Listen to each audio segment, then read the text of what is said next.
All right, everybody. Today we have Tommy Pistol with us. He's an award-winning actor, a director, a writer, a stuntman, and a fellow fucking dad. Yeah, thank Tommy you. Pistol. How are you, sir? Oh my God, everyone. Thank you. Thank you so much. You're so kind, aren't you? No, you're too kind. No, you. Thank you. That's awesome. It's fun. Yeah. Now you're going to be like, I need these toys. Yeah, honestly. So how are you, sir? I'm good, man. I think this year is kicking off pretty well. That's good. Work is staying there, if not a little bit more, which I really appreciate. I noticed it went through a few snags, like with just my body. Just that getting older thing. Yeah, getting older, and I think I'm figuring out what happened to me. I think Vegas AVN's kind of. I didn't get sick like the flu like everyone gets, but I think I got really dehydrated. Yeah, and I didn't drink enough water, and it took a toll on like my kidneys, and also like my back muscles from spazzing, all the work and stretching and everything. So I'm trying to narrow it down, and I think I figured it out. So cranberry juice, everyone, and water. Cranberry juice. There you go. There you go. All right. So we're going to kind of just float. I got a couple questions. If we get to all of them, we'll get to them. And if we don't, we don't. We're just going to kind of, I usually have a handful of questions to start with. And then I have these very generic default ones if I have to go with some. So nice. So we are going to go back because I started doing research because I was like, well, we can talk about things I know about you. But then I started like, let me find some things. Oh, shit. And I don't know how many people know this. I guess if you Googled and put a little work in, you could figure it out like I did. My son Googled my name. Hey, well, if you want, we can talk about that. Yeah, we could get to that. What is the AMAC? Okay, so... Because I saw that and I was like, I didn't know this. Yeah, okay, so... All right, long story, kind of short, but best detailed as far as I can remember. I loved porn. I always bought porn, collected porn. Okay. I loved porn. I was in a sketch comedy troupe, Chiefs Theater. We were all met in high school. We were troupe in Astoria, Queens, New York, where I grew up. So we were doing that for a few years. Introduced Doug Sackman, who was working for Trauma, Lloyd Kaufman, Toxic Avenger. Okay. So we became really good friends. And Doug started promoting a vodka filter called Grey Kangaroo. So, and now introduced Joanna Angel, who Burning Angel just started. Right.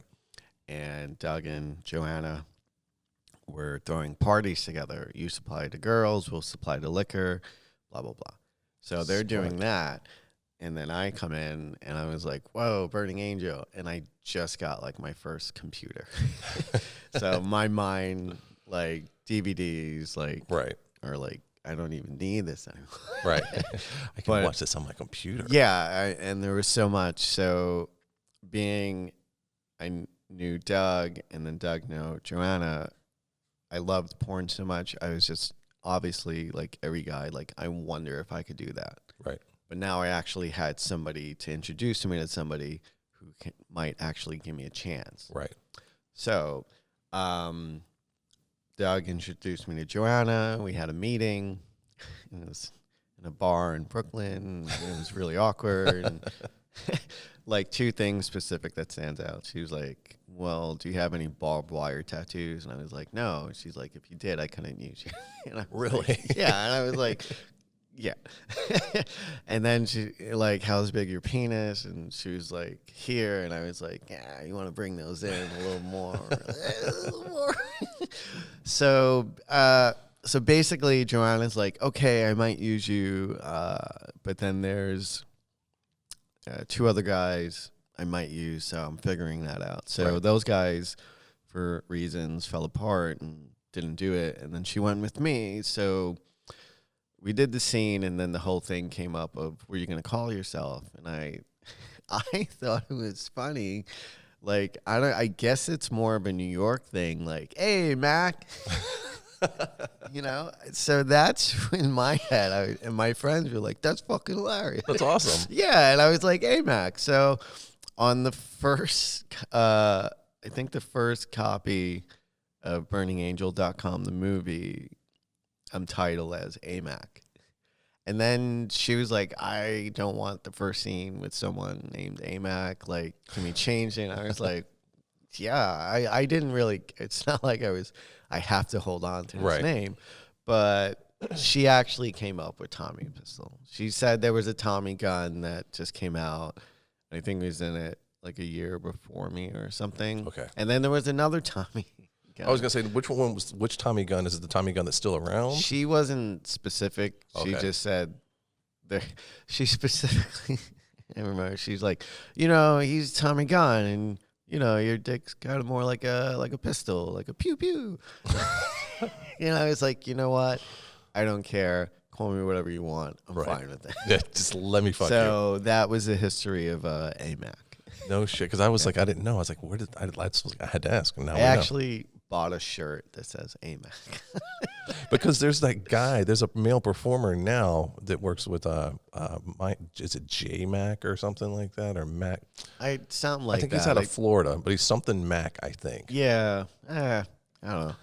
That's just why I was like, wait a minute, because I was like AMAC, and why? But this was also, just so anybody that's listening that doesn't know, we're talking early 2000s, right? 2005. Okay. When I started. So June will be 15 years doing this. June what? Do you know the exact date? Yeah.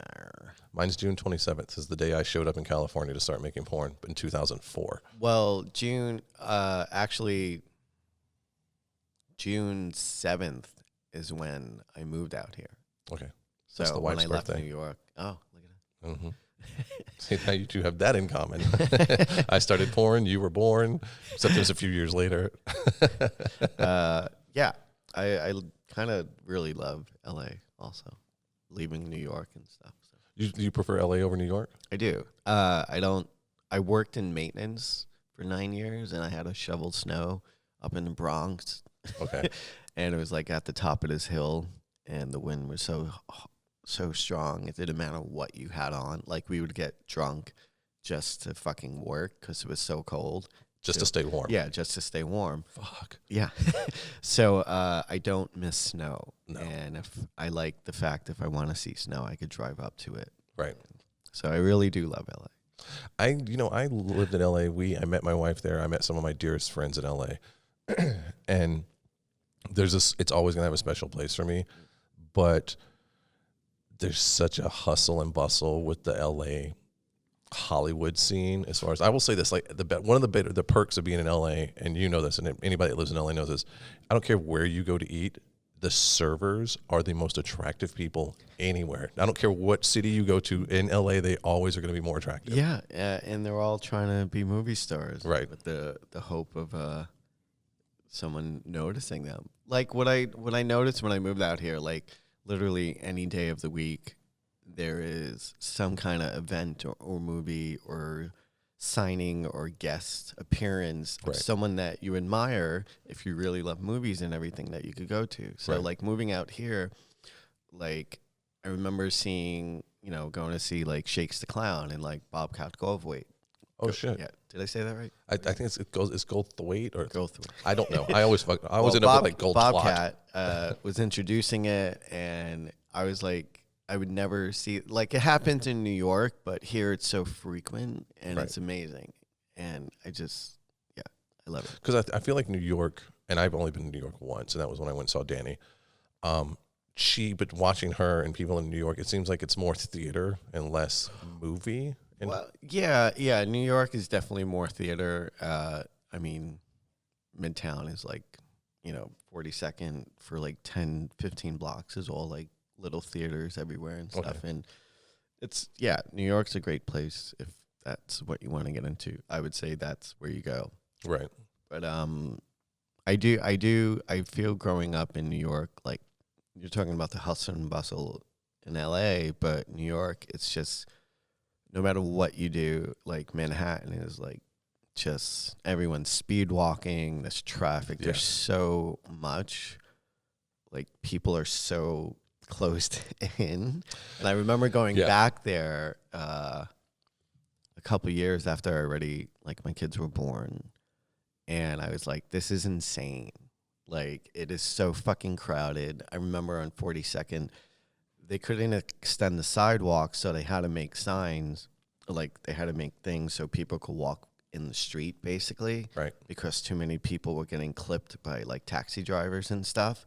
Because they would step off the curb and just I was like, it is too fucking small of an island, and there is too many people. That I agree with. There is nowhere to fucking park, and it's just like LA. Everything is getting so much more expensive. So as much as I love it, my friends and family are there. I miss it, and then I don't miss it. Like, if I was there for a week, I'd be like, this is great. I love it, but I want to go back home. Well, because it's landlocked. So, I mean, where LA spreads out and LA just gets big, I feel like it spreads further and further out into the actual county. Yeah, LA's fucking gigantic, but it's... There's still a lot there. You still have like the fucking what's the big trails that run through the Hollywood Hills off of Mulholland. I'm as long, like, I know I've lived here for a while, but I'm kind of an idiot where it comes to like naming certain things. But there's a place up there that's in the hills, and my buddy goes, and he took me a couple of times. I can't, but you get beautiful views, and you get to hike all through the mountains, and it's like you have the valley, and then you have to go over the hill, which is Mulholland. Yeah. Right, Yeah. Not mud.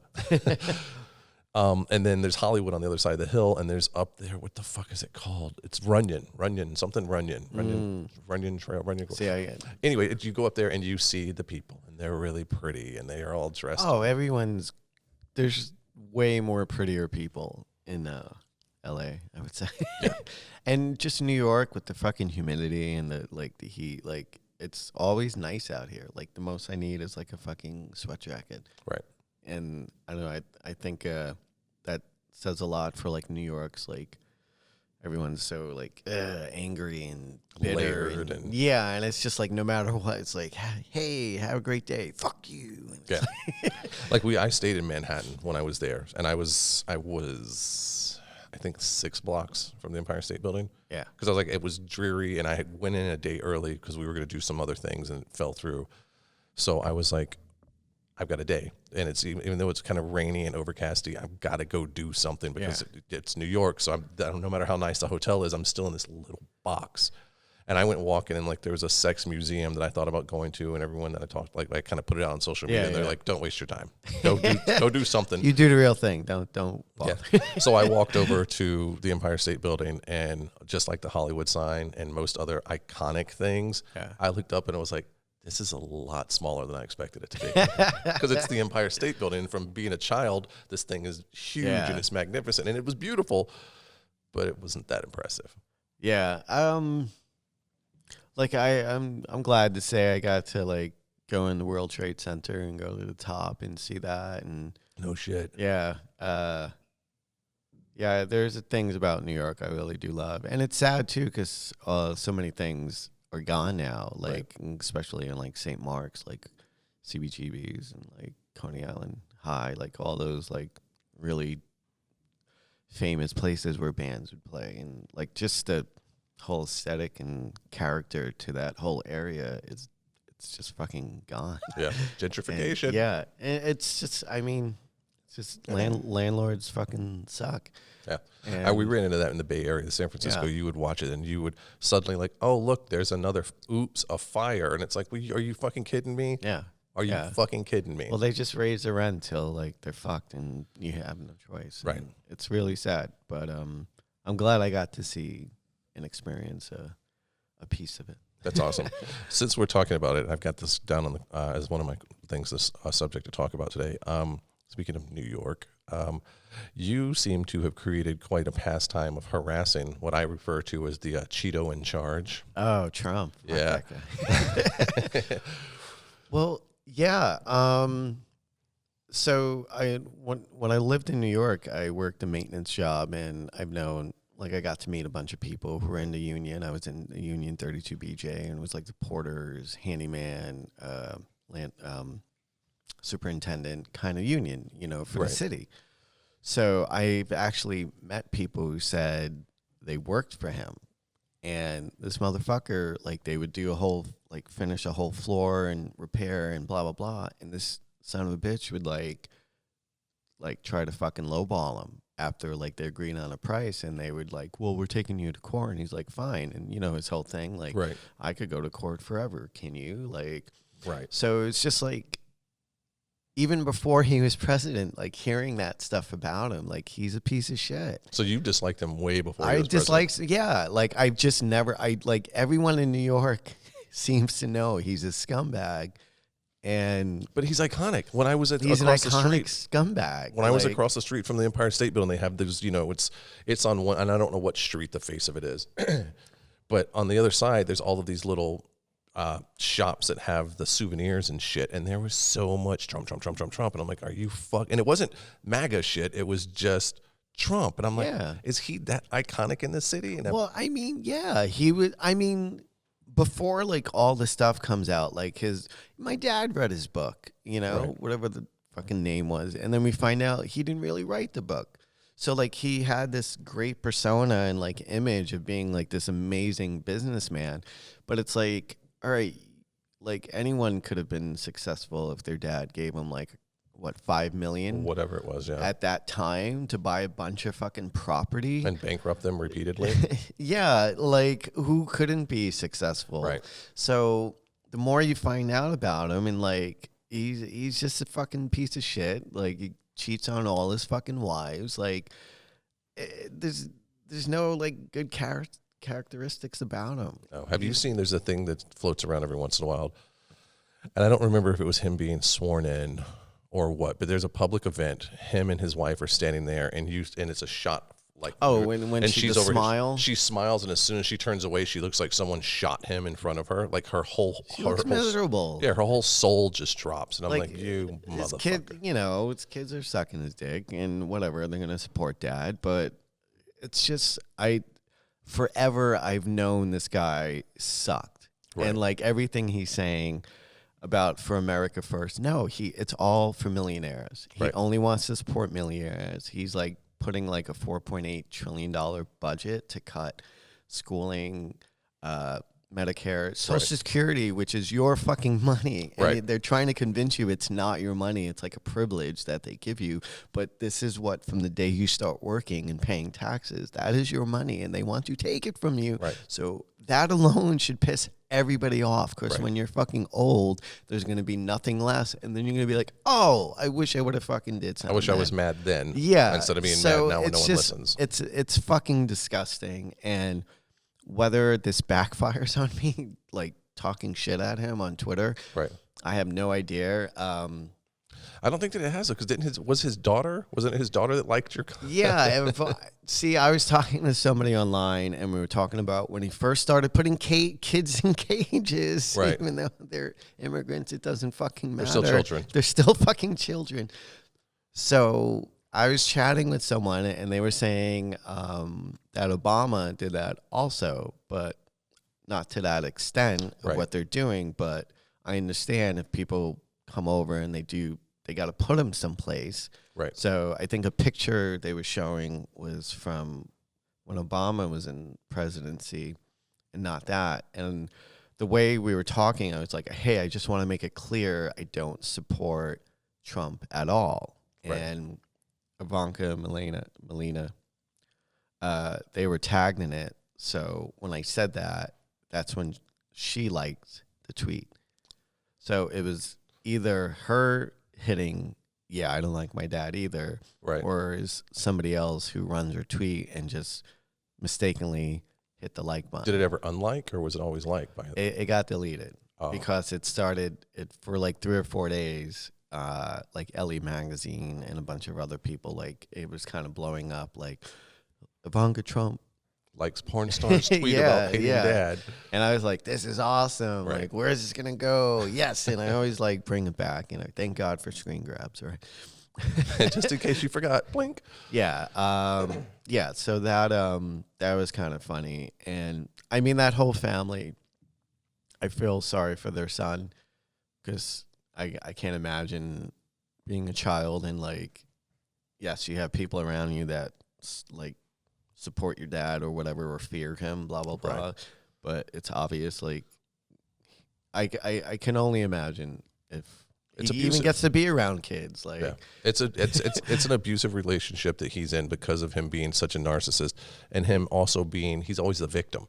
Everyone's picking on poor him, but they go in hand. I feel like narcissists are always a victim, and it's always someone else's fault because of their narcissism. He will find any way at any function or event or funeral to talk about himself in some way and how well he's doing. Yeah, like it's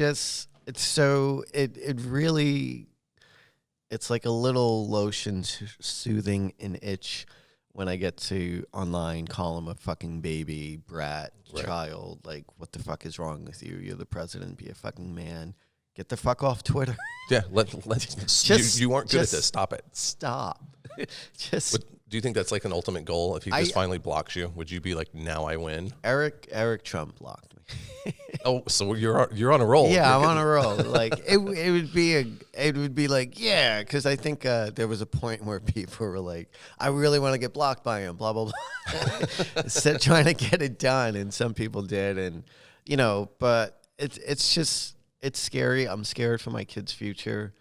I'm scared where it's like you're reading articles come up from like 2017, 16, where it's like Trump dismantles like EPA and drinking water, blah, blah, blah. And so it's like he outdoes himself every week, and then you kind of forget about other shit, which is, I think, all going to come in this like fucking typhoon of sludge and horribleness. Right. Because we've like so much keeps happening. We just keep putting off this other thing that happened. It keeps turning the cheek. It's the little thing. He is the world's best con man in my eyes. Like he is he'll sell you anything. Yeah. And it's obvious.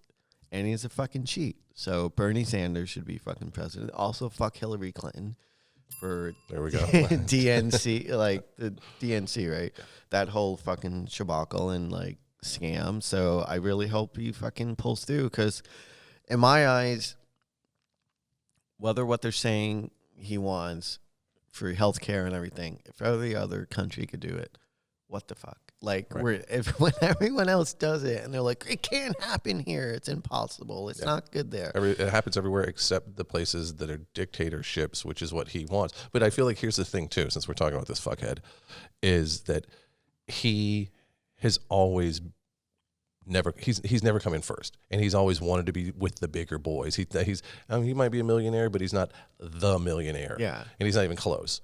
And he's a businessman, but he's never been a good one. He's never been the best at anything. And even though he's the president at this point, motherfucker, you're the worst. And he still doesn't get respect. No. Like but he's got the people that they're diehards. They're diehards. Yeah, now remember W? People, dude, you could make jokes about him and make fun of him, and Saturday Night Live had a blast with him, and he just chuckled it up and let it fly, and we all knew it. And everyone, you could say it in front of a Bush supporter. You're like, oh, that fucking knucklehead or that jackass, and people were like, he is kind of goofy. You talk shit about him, the Cheeto, in front of his supporters, and those motherfuckers want to fight. Yeah, it's violent. Yeah, and it doesn't make. I mean, I want to tell people, like, look, it's your life. Support who you want to support. I get it. But unless you're a fucking millionaire plus billionaire. But they're all laughing at him. They're all laughing at him because he's a fucking joke. They're like, this guy's not even really one of us. Like, the wrong people are convinced he's doing good because he's not. Right. It's all going to come out. It's all going to take a shit on all of us to a point I hope we could come back. I don't know. Right. Like, there's so much pollution in the world. Like, everyone who owns a fucking car, that car goes somewhere. The batteries, the acid, the tires, everything ends up in a fucking pit somewhere. Right. And it's just basically like it's as big as cities. Like, there's so much trash and it's destroying everything. And we're like, it's fine. Okay. It's not going to be fine. There's cities, and I forget where it was. You know what? Let me see if I can figure this out while we're talking about it. But there was a city that was ranked. I mean, it's number 3, I think, in the world, ranked 3 in pollution, that cleaned its shit up Yeah. and is now one of the cleanest cities. And then what they had all the incentives to park your car and ride a bike and do this, and we did this, and it went from being so polluted that you couldn't walk outside without getting like a chest infection or some kind of thing, to where it's one of the cleanest places. That's amazing. I mean, like what's going on in China right now? With how many people there? Billion plus? Million? At least. I mean, for considering the space that it takes up, there are so many people. Yeah, and it's one of the densest countries in the world, I think, if not the. And it's falling apart.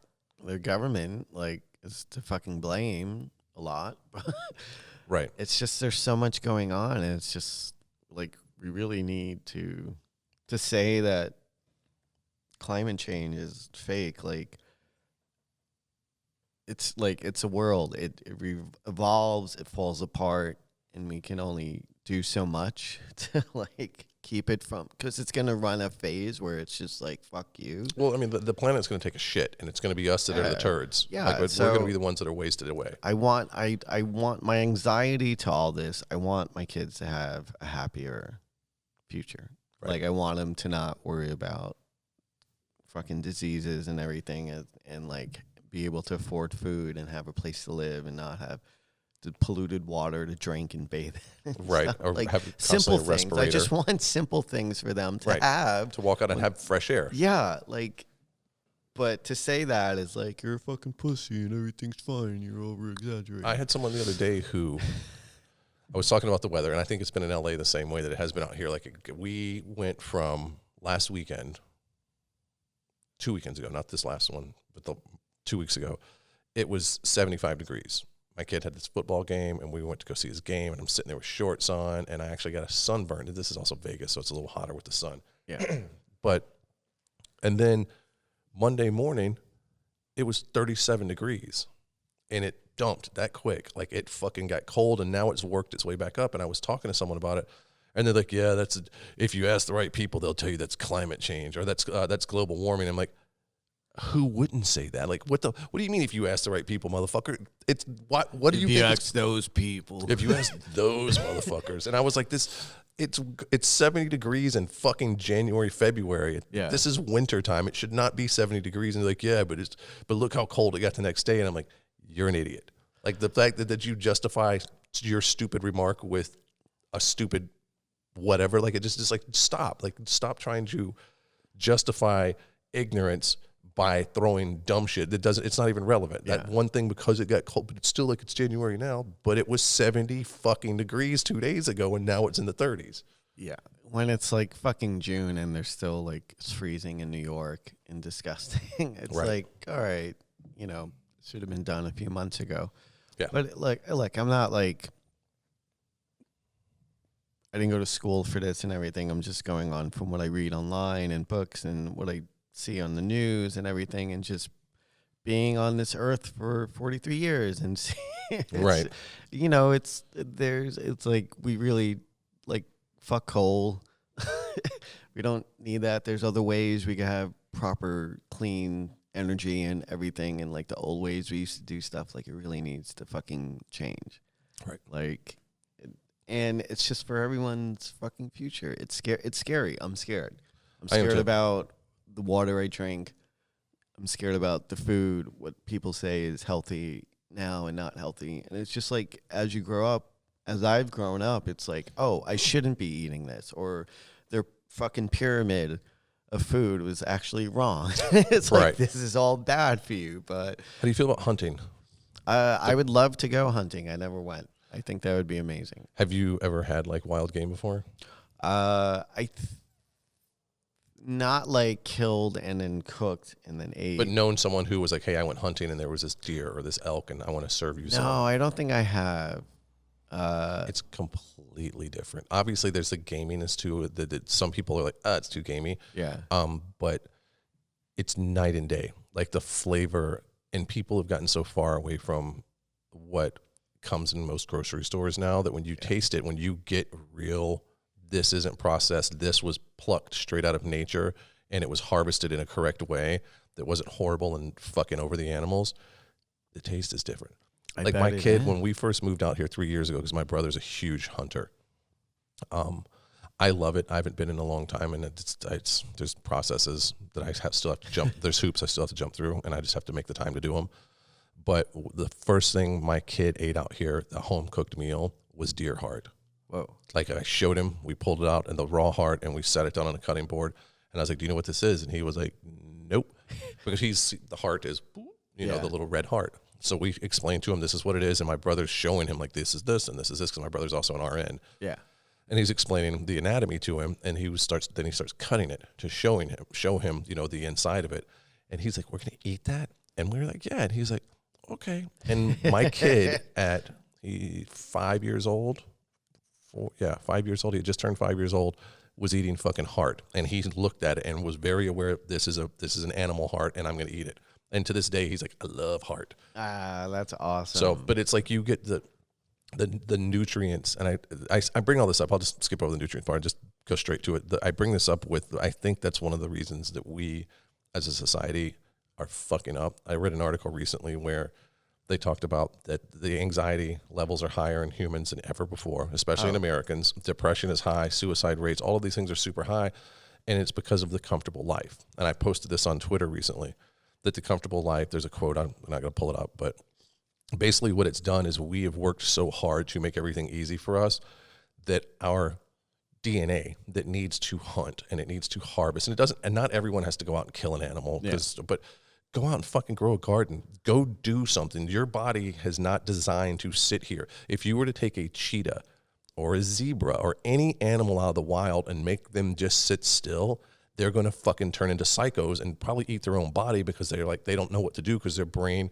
is designed to do things. Yeah. And we as humans are designed to do, it's in our DNA to move constantly, to work, to survive, to fight off, bad things, to be as a group. And like I said, to do all of these things. And when we suddenly are sitting in cubicles all day and then sitting at home watching TV all day or playing video games. You don't even have to. I didn't feel well this weekend, so I ordered groceries. I didn't go to the grocery store, and someone delivered it for me.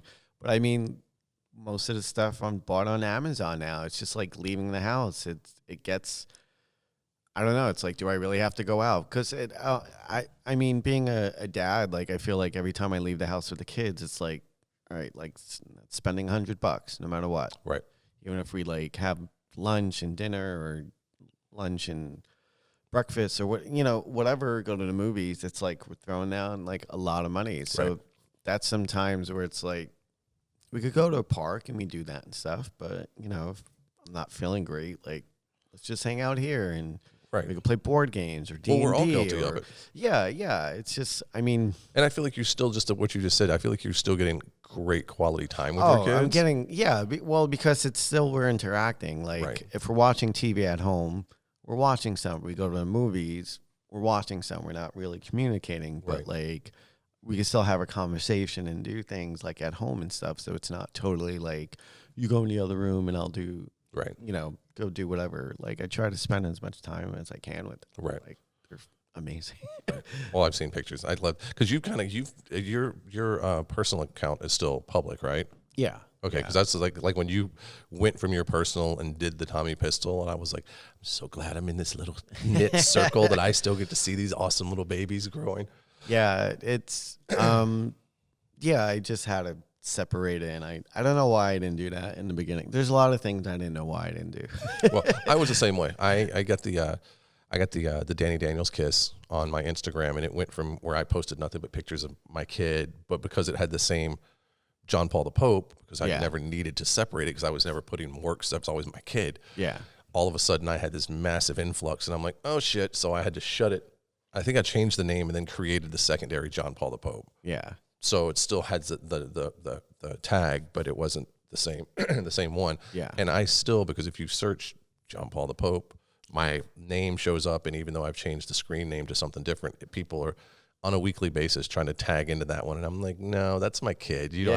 If you would have followed me and jerk off to the stuff that I'm doing and laugh at the offensive meme, go over there. I locked this door for a reason. Go next door. Go to the other one. Move along. Yeah. It's, I don't know, talking kids and everything, life and stuff. That's, I'm really kids really gave me a purpose.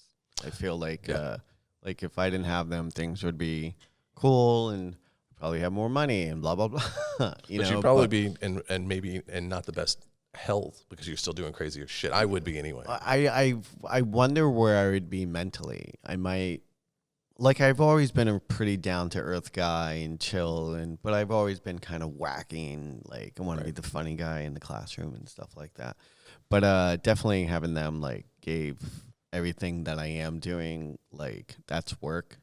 Like, strictly this is work, and then I'm working because that pay takes care of them and takes care of they me. became they became your they purpose. became the purpose, right? And as long as like they're happy and we get, I see them as much as I can, and things are taken care of, paid for and stuff, and bills and food and shelter and clothes and all whatever they need, like that's become like the main goal. So as long as that's happening, I'm like comfortable. Yeah, I was that way because I was running around acting crazy, and I even told my wife when we first started dating. I vividly remember this and I also throw it up in her face a lot too, especially when the kid's acting crazy. She's like, "Who wanted this kid?" I'm like, "Oh, bitch, let me tell you this story." But it was we were dating. We weren't even living together. Well, practically, because she wouldn't go home. I love you, honey. But we were sitting outside having a cigarette. We had been drinking all night. God knows what else we may have been doing. And she brought up having kids. And I'm like, I'm old. I'm selfish. I'm in my mid-30s at this point, or mid-30s, I think. I was like, I don't know if it's my thing. And she's like, I think maybe we should reassess this. And at that point, I was sprung just enough. I'm like, no. Don't start acting crazy. We can still talk about kids. And because she was like, it was very important to her. Fast forward a few years, we finally ended up having a kid. We got married, had a kid, and it instantly, like you hear people talk about it, and you're like, whatever. I'm so sure that my mental state is going to change so drastically. Whatever. And as soon as he was born, everything changed. I saw everything different. Yeah. I became more emotional over the weirdest shit. Yeah. Like if I watch something and someone does well, like I was talking about this on the podcast recently.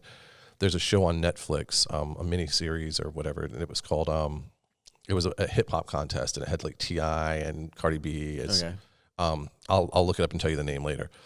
But anyway, there's these younger people, and they're fucking starving, and I need to be this hip hop artist, and they're doing this thing, and they're just doing everything in their fucking power to become this. And every time one of them would succeed, I'm like, God damn it! Yeah. And I was sitting there fucking crying over people I'd never met before just because they were doing so well. Yeah. And I'm like, I hate TV because it's gotten to a point, or something happened to where suddenly I cry over the weirdest shit. There is a Ivory soap commercial, minute 30 seconds.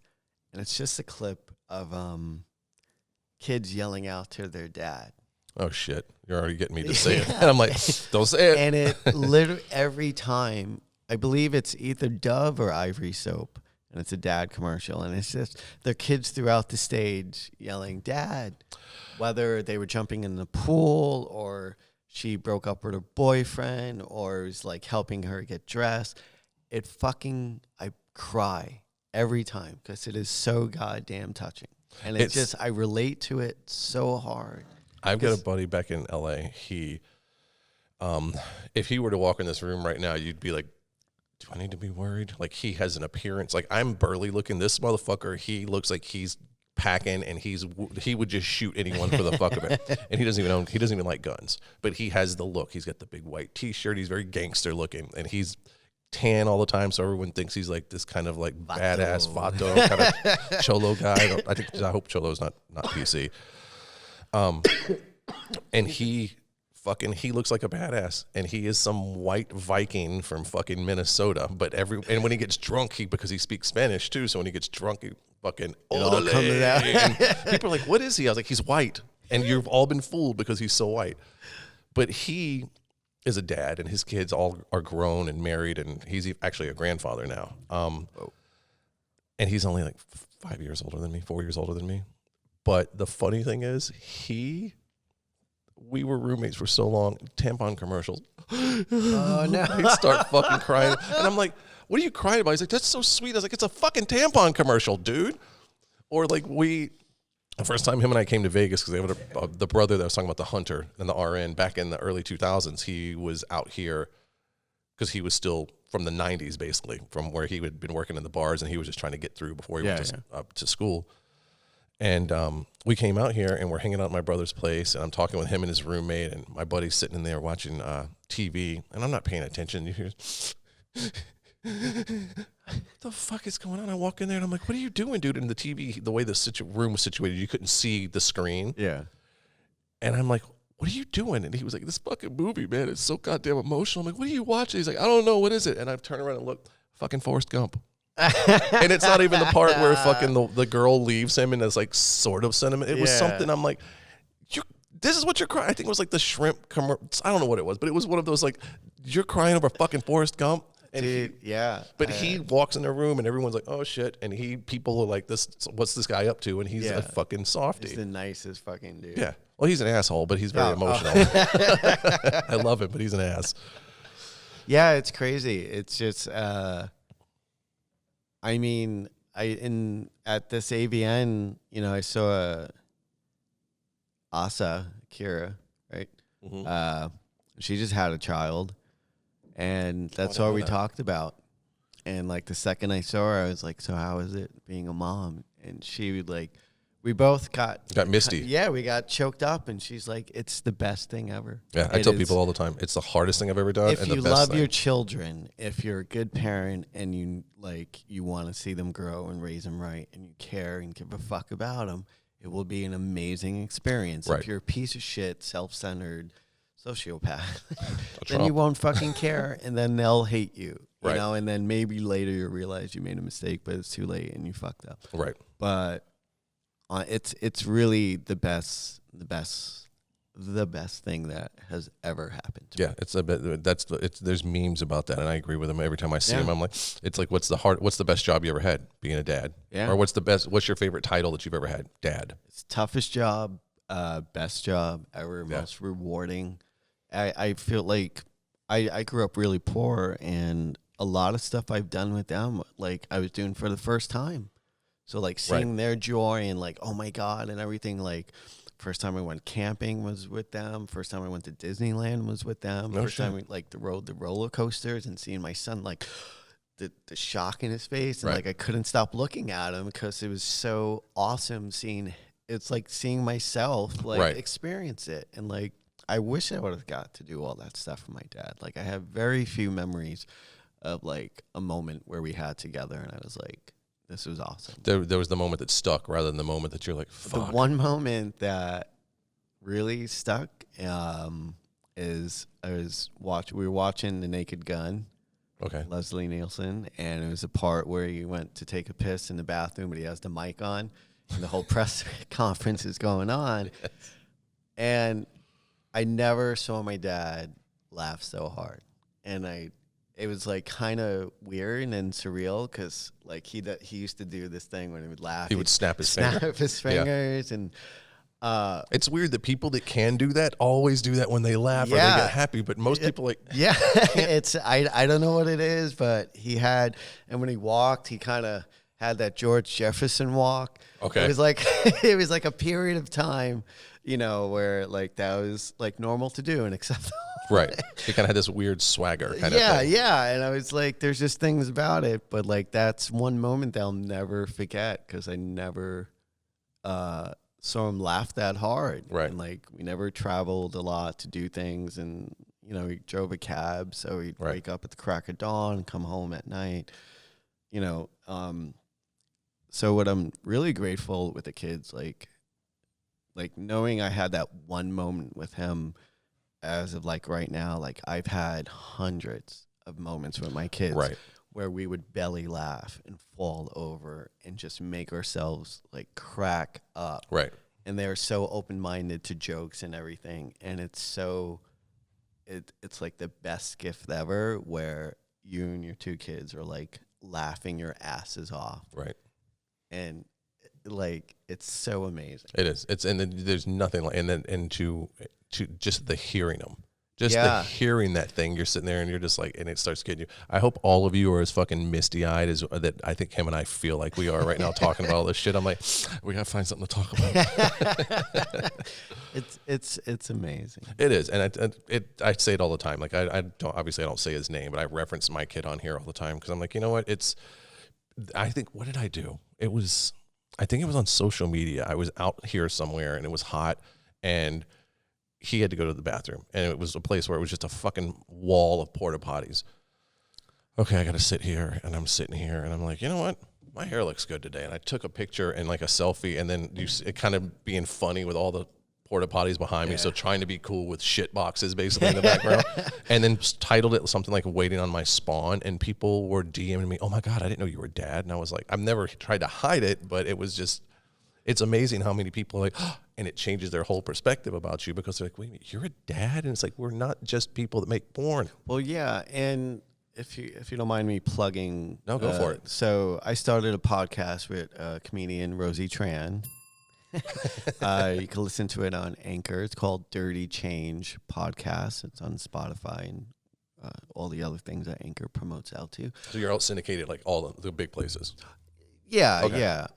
We just started, so we got 5 episodes out now, and it's going really well. But what I didn't realize going into it, what I really like about it now is having a voice and being, like, again, 15 years doing this. Male performers are basically invisible. We're not looked at usually in documentaries and stuff. Right. You're never really focused on or everything. I had numbers of situations where I was doing mainstream stuff, and once people found out or noticed like I was a porn star, they were like, "Whoa, but you're like normal, like you're a nice guy, like you're like calm and you're not trying to fuck everybody, you're not pulling your dick out or hitting on anyone." And then to go through life and knowing that's what people expect to you is really fucking sad. That's what made me start doing this. And it's really depressing. And having that podcast, it's giving me a way where people could hear me speak and talk about my kids and talk about my life and the career.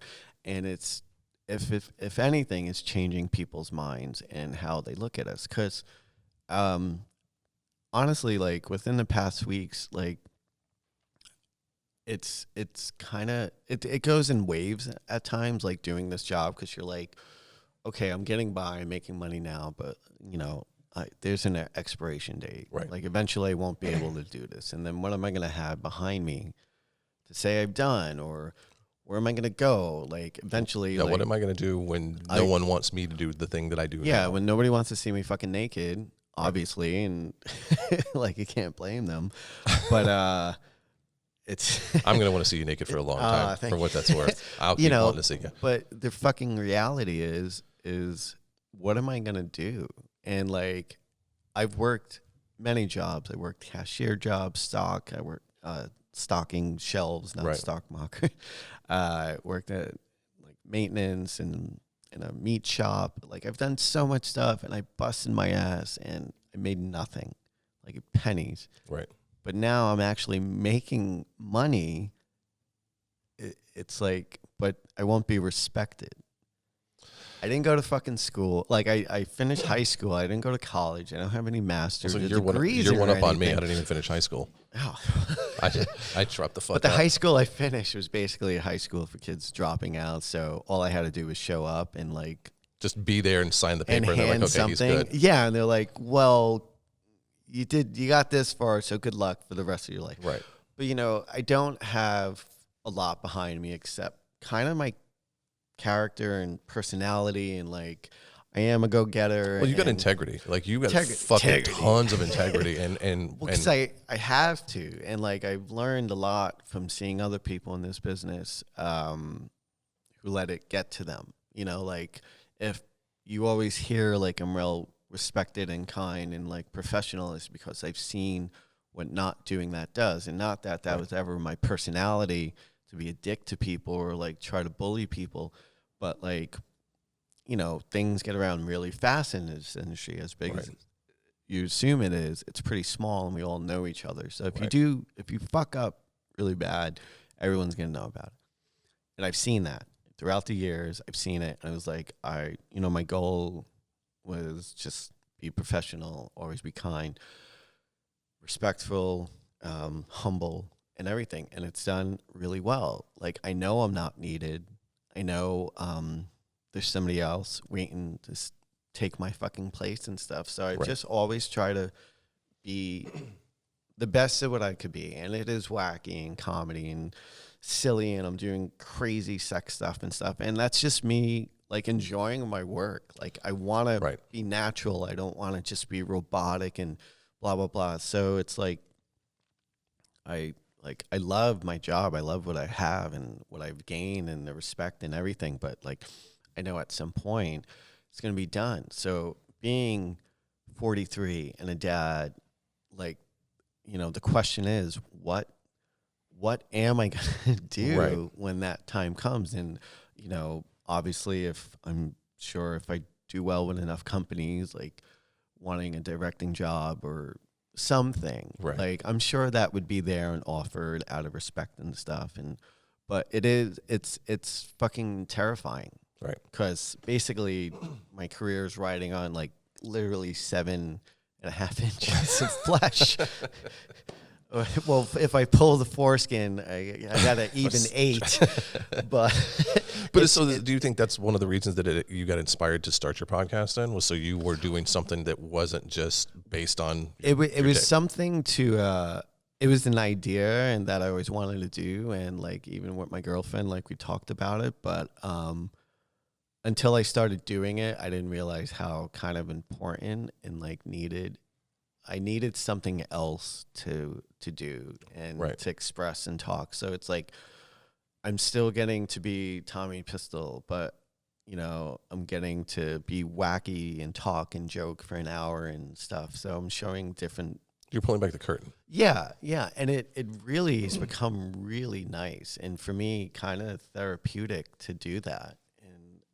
Anytime I could talk to somebody that I've never met, who we have on a guest or replies that comments I get, and it's really nice to hear people be like, "Whoa, you're a really nice person." Yeah, but that makes it feel nice when people say things like that after you pull, because it's scary. You go to pull that fucking curtain back, and you're like, "Are they gonna like this? Well, They're more me." Yeah, and being a parent, like, I get along with parents, and my kids get along with, their kids, but, like, it breaks my heart to think that they might lose a friend because of me. Like, that. Do you know how we've combated that? We tell them. Because forever. I'm scared. I'm honestly scared too. We were, and everyone's going to be a different situation, and we kind of looked at it, especially when the wife started working with me, because before she had, her own career doing her thing. She was a stay-at-home mom for the first 4 or 5 years. And then I started up out here in Vegas, and I was like, she's like, "You've got too much on your plate. You're stressed out. Like, we're not seeing you. And when we do see you, we're not getting you." Yeah. So let me help you. I'm good at these things. And I fought and screamed and threw a fit, and this is mine. And then there was all the conversations that we had to have to where I finally was comfortable enough to go, okay, I'm going to give up some control, which is a hard thing for anybody to do, especially when it's your brand, whether it's Tommy Pistol, the Pope, whatever. And then one day we were at a party, and we had met people that at first it was like, we were kind of, that we were hesitant to begin with. And then we were at a party with someone who knew, and there was all of these other parents around, and her and I are sitting there having a drink, talking to somebody, and then somebody comes up, and at the party, then the person you were talking to walks away, and it's everyone just kind of pegging for a minute not pegging. Not that kind of. I need just chatting. Everyone's speed dating, and speed friends. Exactly. And then the new person came up, and we started talking, and like, "Oh, that sounds interesting. What do you guys do?" And she looks up, and she's like, "We make porn." And I'm like holding her hand and squeezing. I'm like, "Bitch, you just fucking sabotaged us. We are done." And they were like, "Oh, wait a minute, you're not joking, are you?" And we're like, "No, we're not joking." And I'm like, "Fuck that." And they were like, "Okay." And you instantly had the filter of the people who didn't want to be around you that walked away. And then people that showed up, and they're like, "Wait a minute, you're the couple that do porn, right? Oh my God. And I'm so-and-so's mommy, or I'm so-and-so's dad." And suddenly people, it is taboo. It's very taboo. And there are going to be children at some point that, like, we on our street, there's a fuck ton of kids, and we're blessed to have a cool neighborhood like we are in a cul-de-sac. But at some point, some of those families are going to realize what we do, and they may be like, I don't want my kid playing with your kid. And be like, okay, well, you know what? If you're that kind of parent that you're going to take away a friendship from your child because of your shitty beliefs and your closed-mindedness, fuck you. I don't want my kid being your friend anyway. Yeah. And it's one of those, I'd rather be upfront, and if you got beef, you say it to me. Don't fucking have your kid be a dick to my kid, because that just proves, one, that I don't want my kid hanging out with that kind of kid, because you're that kind of parent to raise that kind of child. Yeah. And it sucks because they're so impressionable right now that Yeah. they're going to do anything we say. Anything that we do, and I'm sure your kids are doing this, that if you have a strong enough belief about anything, I'm willing to bet you if I took your two kids and took them aside and obviously would meet them first, and say, hey, let me ask you a question. What do you think about Trump? I'm fairly certain they're going to be like, fuck that guy. We fucking rip on him. It's but awesome. You see what I'm saying? So they try and emulate what their parents are, because they think that we're their idol, like we're the idols that they want to grow up and be one day. Even if, like my kid, sometimes he's like, you're fired.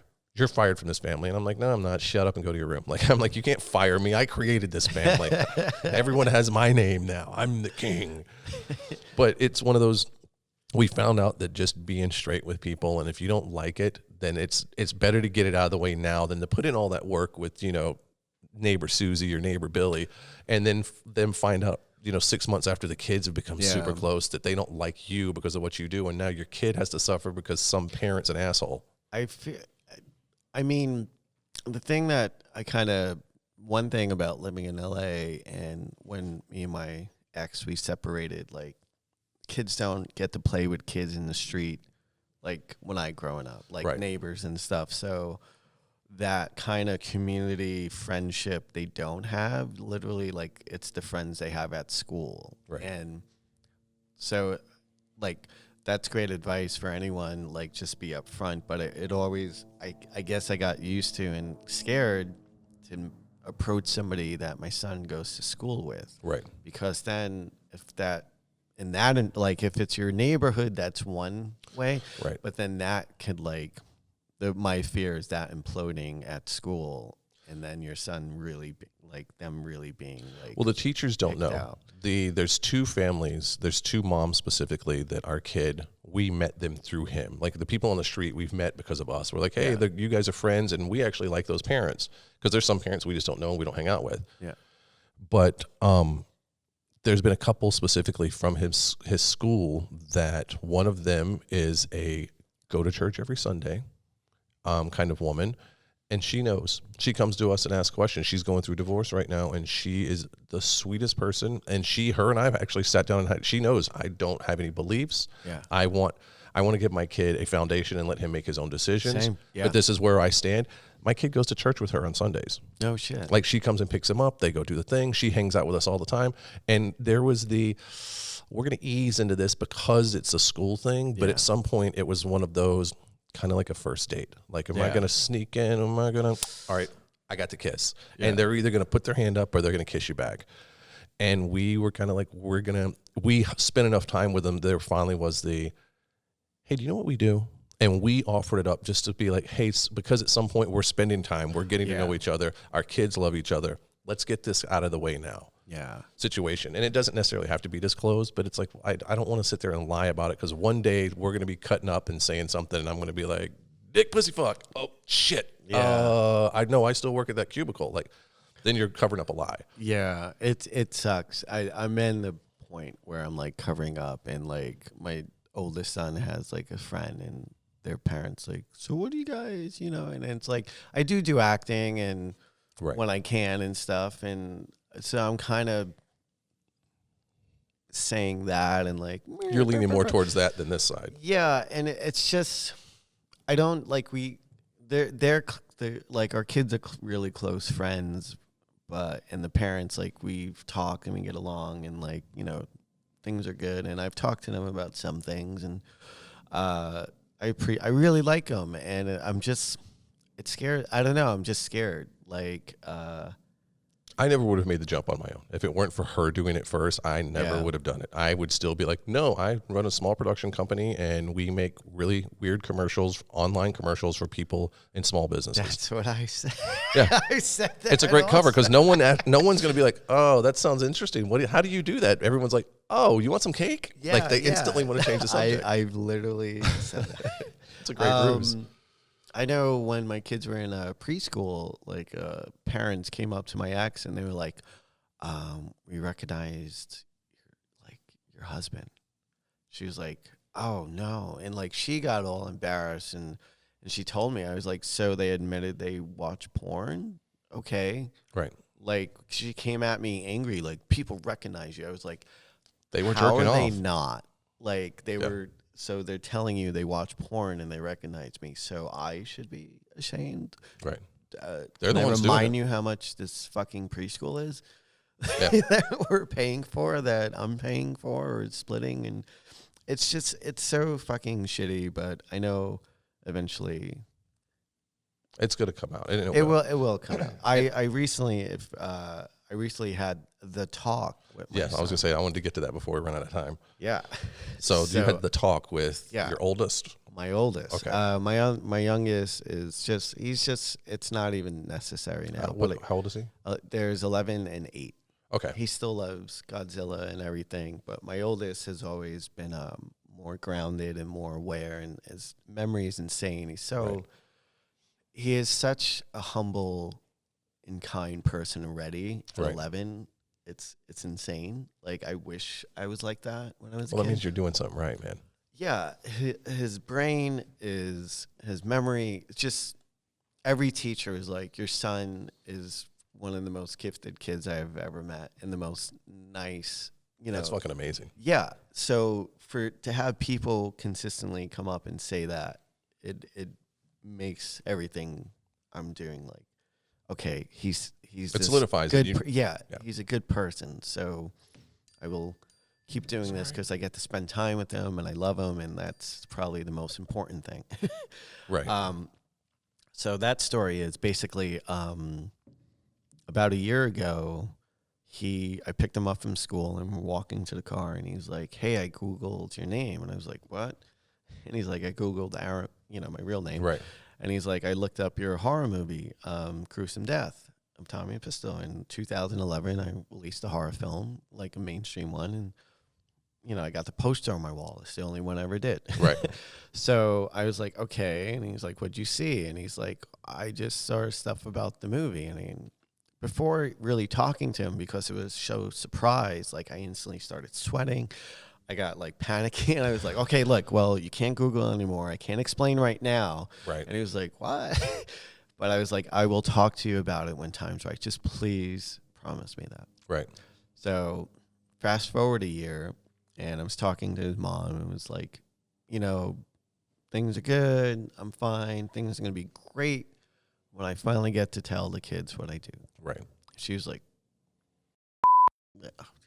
my son knows. I'll bleep that out. Okay. My son knows he knows what you do. And I was like, "What are you talking about?" He's like, he's known for like a year. Didn't he tell you? I was like, he told me he Googled my name and looked up the horror film, but he didn't say what we do. And I literally started crying. I cried for like 40 minutes because from the day he was born, the fear of him finding out and not accepting me and hating me is the one thing that would ruin my life. Right. It would 100%. It would make me step away from this whole thing, because not having a relationship with them, shut everything down now. Yeah. Yeah. I've said the same thing. I was like, I will walk away from everything right now. I could get a job doing whatever else. Yep. I've done it before. I'll drive a forklift at fucking the big box stores. Costco, whatever, Target, fuck it. Like, whatever I could do to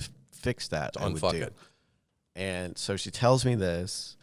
I cry. I was shocked, and she told me like things he said, and she said, "And your dad's famous. He's well respected. He's professional. People love him. Right. He's really good at his job, and basically what he does helps provide for everything we have." And he was like, "I don't care. I love him. He's my dad." Right. So after the holidays, like I picked him up from school, and we his brother was ill, so I was like, oh, we'll have some me and you time. So we went to a restaurant. We started talking, and I was like, now's the perfect time. Let's talk about the courage. And so I started talking to him about it, and I explained what I do, and I was like, it's really weird because I've made a career of it, and it's weird to have it's weird to have a successful career in this business. That's right. To make a name for yourself and whatever people know you around the world, that makes you world famous, I guess. I don't know, but it provides. It provides for everything I have, everything we own. It supports us. So after saying all that, he's like, I don't care what you do. I don't care if you were a garbage man or you worked in a store, whatever. You're my dad, and I love you. Right. And again, I started crying because it was the one thing I needed to hear. Right. That you accept me, that you don't care what I do, that you know I love you, and everything I'm doing is for you and for us. I think that, just sorry to interrupt you, but because I'm very passionate about this also, I feel like with the situation, because I too am it's coming, and I know it is. Like, I'm getting to a point where I can't bring him here anymore because he's starting to notice things and like, what's this? He still doesn't understand most of it, but it's our social environment and not the industry itself, but society itself that has got us pushed into such a dark corner that we shame ourselves. It drives me fucking crazy. Because it's like, because they don't. Like, when I go to, and I've only done it a couple times and you're never going to know where, but I've been to hotels before to do shoots. And so I go rent these really nice hotel suite kind of things. And we show up, me and my buddy Disco.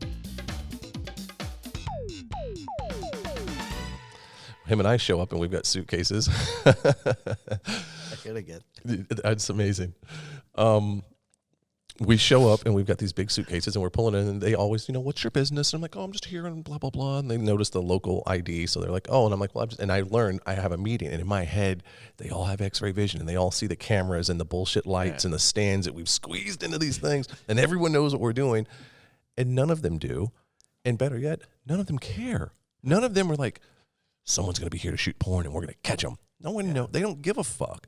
But we in our heads build up to what we do so, like, we're being so bad that everyone's looking for us and no one gives a shit until someone stumbles on it. And half the time when they do, they're like, oh, shit, look what they're doing. You know what fucking sucks? Like, I worked a maintenance job, union, for 9 years, threw out trash, mopped, swept. Right. All painted, all this shit. And I still I felt like I was looked down on because I was doing that work. Exactly. When I worked at Costco, I was a cashier, worked in the meat department, blah, blah, blah. I felt like I was looked down on. When I worked in clothes stores, KB Toy Store and everything, I always felt like I was looked down on as long as I was doing like a blue-collar job, like sales or whatever, stock or something. Like, I always had the feeling I was looked down on and like, oh, make enough money and blah, blah, blah. Right. And now I have this job where it's like, okay, kind of fame, awards, make more money than my parents ever did. Right.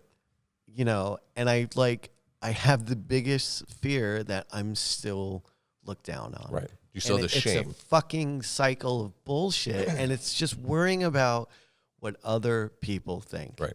And as much as I don't give a shit, because I say you can't shame a porn person when you put everything out there, like... Yeah, when you're bent over your buttholes on the internet. Yeah, like, what you got me. What are you going to do? Yeah, like, you're going to call me a name? Yeah, I can't hide it. Like, I degrade myself more than fucking anyone. Right. So it sucks having that fear of what other people think, but also, like, I don't give a shit, but what scares me is what might affect them. I don't care what happens to me, but I know whatever rolls off and affects them, that's going to fucking bother me, depress me, and like make me really question stuff. Right. But it just so sucks because we're so worried about what other fucking people think, and those same people thinking are fucking miserable, probably hate their fucking jobs. That's why they're judging you. Yeah, and they got like hate their fucking relationship and blah blah blah, and like this guy fucks on camera and he's not like what a fucking useless job. It's like,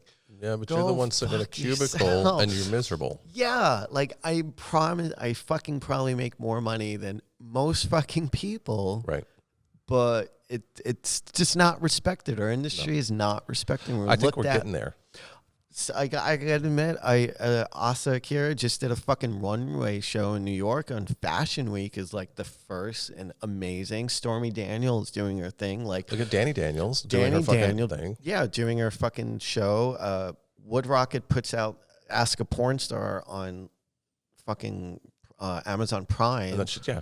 You know, Showtime plays AVN every year. Like, it's getting there. I just don't think that I think we're going to see it, but I think we're going to see it closer to the end of our career. But it's also going to take you and me and these people who are fighting. It's going to take certain, let's admit, like in mainstream, there's fucking psychos in it. Right. And there's only a few people that know how to properly speak and present themselves and be like kind and everything. Right. Like our industry has that too. Not everybody who's a fucking pervert to the point they're going to try to fuck everybody once you leave a room and blah, blah, blah. Right. Like we have our assholes, like every other job has an asshole in it, but our industry, like there is, and if I am part of some of those people that show a light of normalness to our career, I am proud to do that. So having a podcast and doing what other mainstream stuff I can, or interviews or whatever it is to show more how normal we are, and this is a job and we're not to be judged on what we do on camera. Like, I hope I am part of that, those few people that get to show like we're not the horrible people that people criticize us for. Right. And I'm 100%. And like I said, that's when I decided I was going to push with this, because I was like, I'm trying to do the fans intro and the OnlyFans and the this and this. And I had spread so thin, and I kept noticing, because I get emails every once in a while, and I'm like, I did this one video where I sat down, and do you remember Roxanne Ray, glasses, little bratty nerd girl? I love her. We sat up here one day before a shoot, and we had coffee, and we talked, and we just talked and talked. It was like 45 minutes, and I shot it on my fucking iPhone, and one angle of her talking to me like we do with the usual kink stuff. And it was over. And I posted it and left it.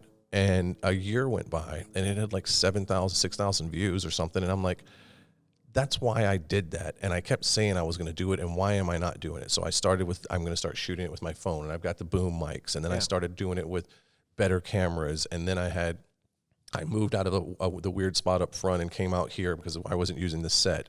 And I was like, this is doing something. And if I'm going to do what I'm passionate about, I'm going to get these mics, and I'm going to get this board, and I'm going to start doing these things, because I need people to understand that we're not these robots who fuck all the time and sit in a corner waiting to be assigned to fuck something else. Like, there's this entire thing, and it's working, and you doing it, and me doing it.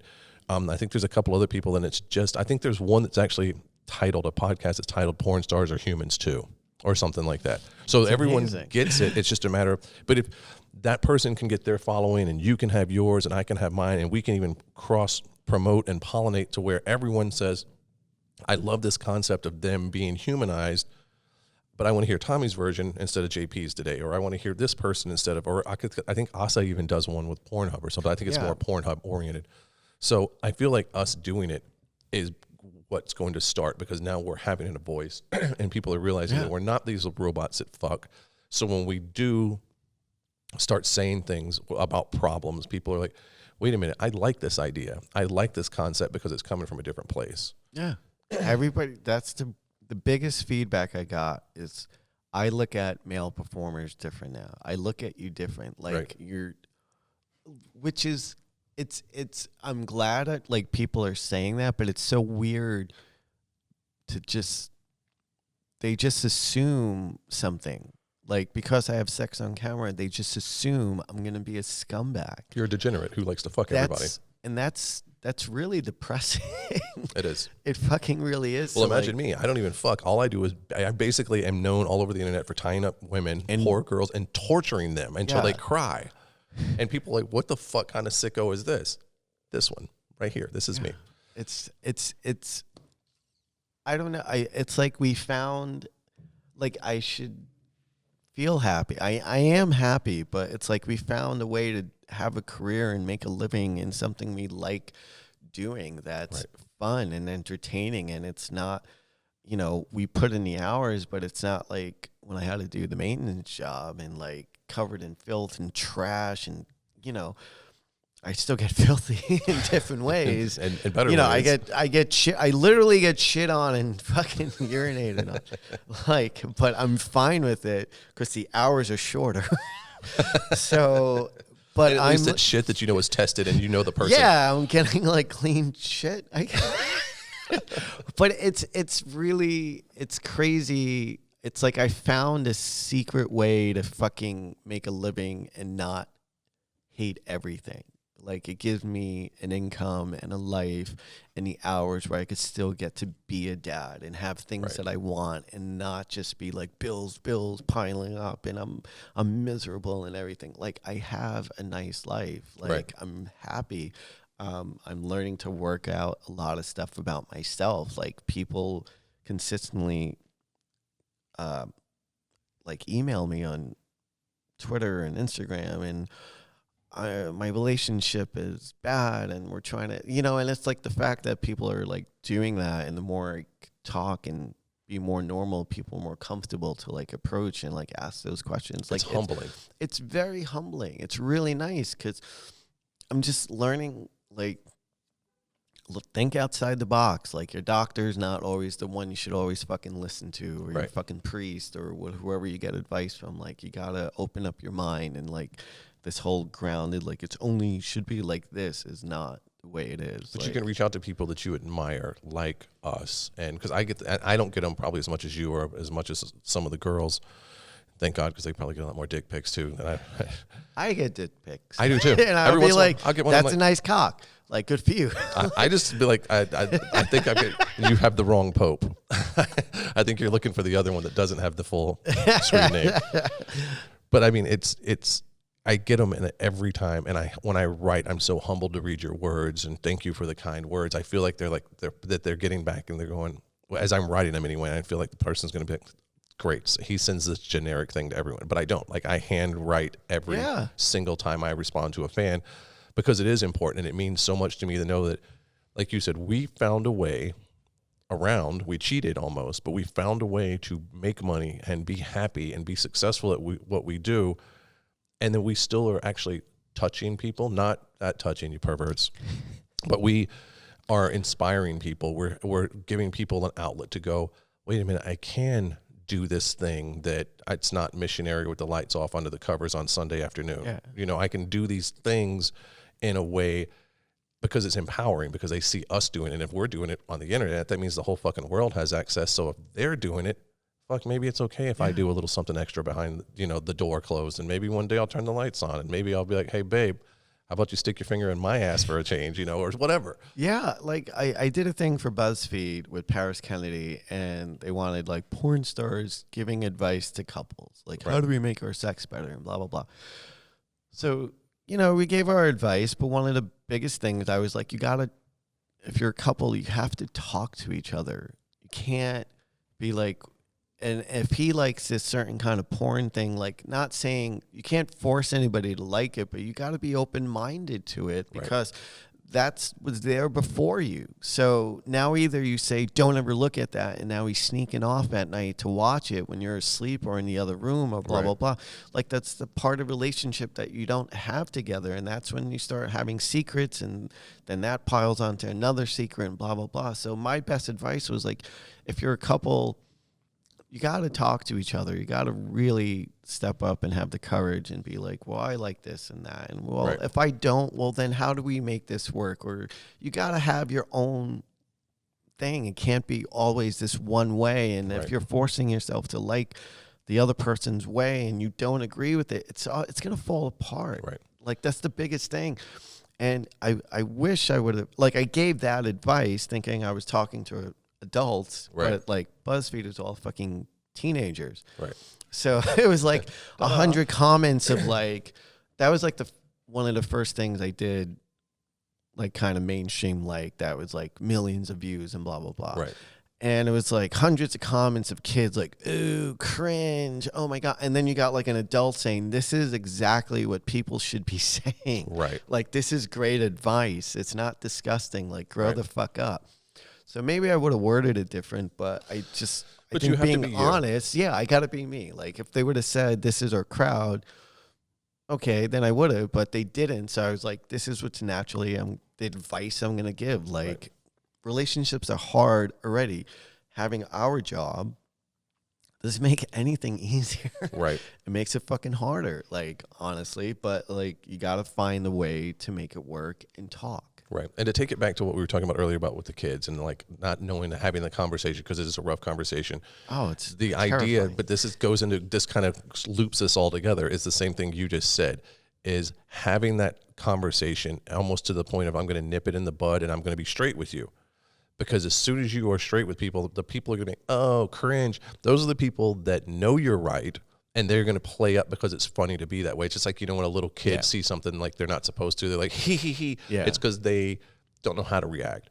So taking the dirty away from it, and not making it a taboo. Like when I have the conversation with my kid, and when you have it with your youngest, having the, hey, look, this is how things work. This is what I do. And there's nothing wrong with it. You can have a decision all on your own, but I want you to understand that there's nothing ever dirty about this. Everyone does it. Well, there's a handful of people that probably don't, but 99% of the population does it, and they do it, and there's all kind of ways. Yeah.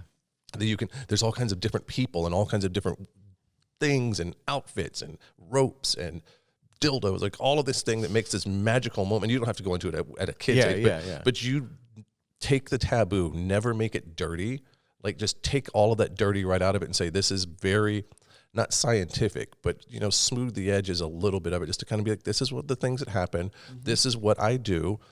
If you have any questions, talk. I'm not. But it's the same thing with the advice with the relationship. Yeah. This is what gets me hard. This is what I like. This is the thing I like when you do this. And I know you like this thing and I'm not into it, but I'll tell you what, you do my thing, I'll do your thing. You got to compromise. You got to find a way, because if you just shut it down and you say, well, you can never do that, they're going to fucking do it. Then they're going to do it more. Yeah. My parents, I'm not circumcised, so my parents never told me about cleaning myself. Right. So, like, as a kid, I would sweat, not shower, and then smegma would build up. And I would be like, oh, I'm a fucking freak. Oh, I look weird. Like, when I started looking at porn, like, why doesn't anyone have skin like that? My parents never talked to me about it. I talk to my kids about it. So if they swim in a pool and don't shower that night and they wake up irritated, I'm so fucking happy they will come to me and be like, I don't feel comfortable down there.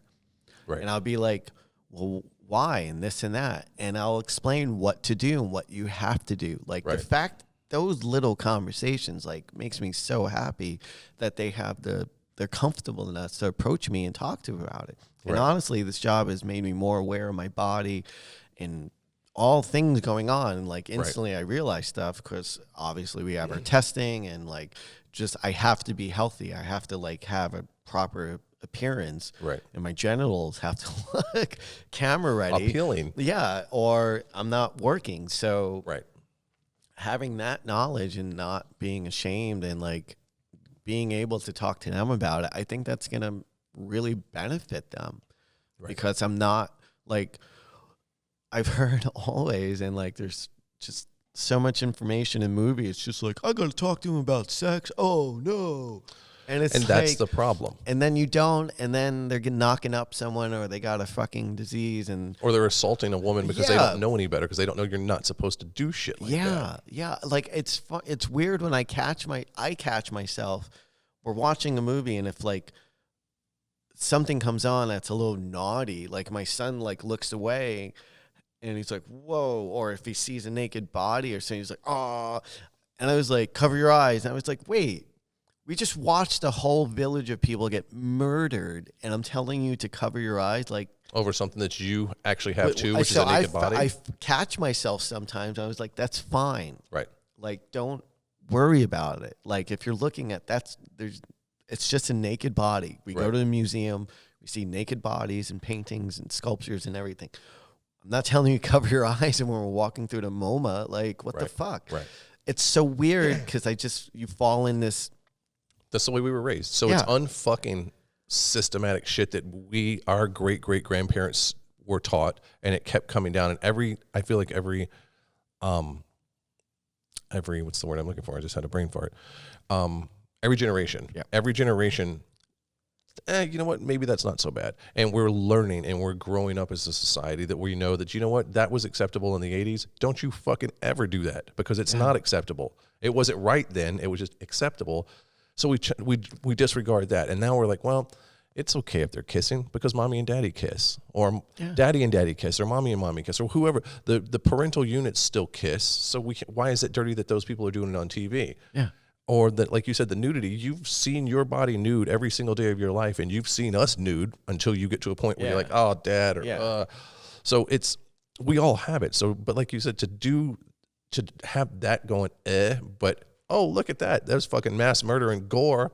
Look at his fucking head come Pass the popcorn, buddy. Yeah. So so I'm still learning like little things, and I just want them to know a lot of stuff that I was taught or you're going to be told. You don't have to believe. Right. Have a brain for yourself. Think for yourself. What you will know what is right and what is wrong and what is acceptable and what friends are cool to hang out with and which ones are fucking assholes, because I'm going to help point out all of that stuff. Right. And then it's up to you to take that knowledge and either use it or ignore it. Exactly. So exactly. All right, so we're going to wrap this up because usually everybody, I'm ending the shoot with this. We actually are getting ready to do a shoot right now. We have a super hot lady up front, and I'm not going to tell you who it is. So, but anyway, we do need to wrap this up. Before we go, I always try to end these with a fun little thing, and it's just an advice thing. So if you could give advice to someone coming into this industry, what would it be? A lot of times it's like money and do this. Like if there's anything you could tell someone that's coming in, what would you say to them? So I get this question so many times. And the way the industry now, even from the time I got in, things have changed. Right. If you're curious about it, I mean, first and foremost, this industry, whether your religion, shape, size, color, you can make money in this industry. Right. Like, and you can't say that in a lot of jobs. Agreed. There is so many opportunities to do stuff just at home by yourself. OnlyFans, ManyVids, Clips for Sale, Pornhub. You could do stuff. You're putting it out there. I think that is the best advice. And if you could get past that hump of doing it for a while and right. being comfortable with it, and if you do bring in people and stuff and make a name for yourself, it takes commitment. It takes time. You got to put the effort into it. If you could do that, I think that is a great start into becoming a porn star or someone in those flicks. Like if you have the courage and you're comfortable doing it, try out like that. You have control of it. You could take it down. You could put it up, because once you work for a company and they put it out there, it's online, they're usually not going to take it down if you regret this fucking later on. So that's my best advice. If you want to get in the industry, if you're a couple or a female or a male, do it that way first and see if you like it, because that will be like the best experience. Because if you don't, again, delete it all and it's gone. Right. You know, but I'm not going to lie. The more you do, the more it'll be out there. If you do one, maybe no one will see it, depending what company it's for. Right. If you do it for a big company, everyone's going to see it. So if you're like, oh, I did it once, but, you know, I hope no one finds out and blah, blah, blah. They're going to fucking find out. Yeah. Just because they sell it. It's not like it shows up on that site. Yeah, it's going to go to Pornhub. They're trying to make money. Yeah. Like that's the goal here. So and it's distribution. If you want to get in this industry, start your own account, start very small, and go from there. And if you make a name for yourself, people will approach you. Other people who want to trade content and whatever, and that's how you make a name for yourself. And before it used to be, how do I get in? And you gotta know someone, or the whole, you gotta do gay porn. Yeah, there were all of these things like, well, you have to come in and fuck lots of overweight old women. Yeah, or you know, it's just there's so many different ways. Which is nothing wrong with that. And those are experiences that people had, so it kind of depends on who you're talking to. Right. But at this point, Forget whatever it was in the past. At this point, there's so many avenues for you to go where you have control. Because once again you're working for bigger companies, you don't have that anymore. Right. Because again, they're selling stuff. They're trying to make money. So if you change your mind later on, you're like, I don't want to do this and blah, blah, blah. You don't have a choice. Like, it's done. But if you do it this other way, and if you like it and enjoy it, and that's a great introduction. That's the best advice I could give. I think that's really good. That's awesome. All right, sir. You're a fucking badass. You want to tell everybody one more time what your podcast is, if we still got, because I always wonder, I'm like, do they listen all the way to the end? But if they do, like, tell them what your podcast is. Yeah. If you want to hear a podcast, it's called Dirty Change. It's with me and comedian Rosie Tran, and we have a Twitter page called Dirty Change Podcast, but you can listen to that on Anchor. You can find me on Twitter at Tommy Pistol. You can find me on Instagram at official_pistol_page, or you can follow my YouTube page, Tommy Pistol. Awesome, sir. You are fucking badass. Thank you so much, man. You. Everybody, Tommy Pistol. I appreciate it. See ya. Bye, everyone.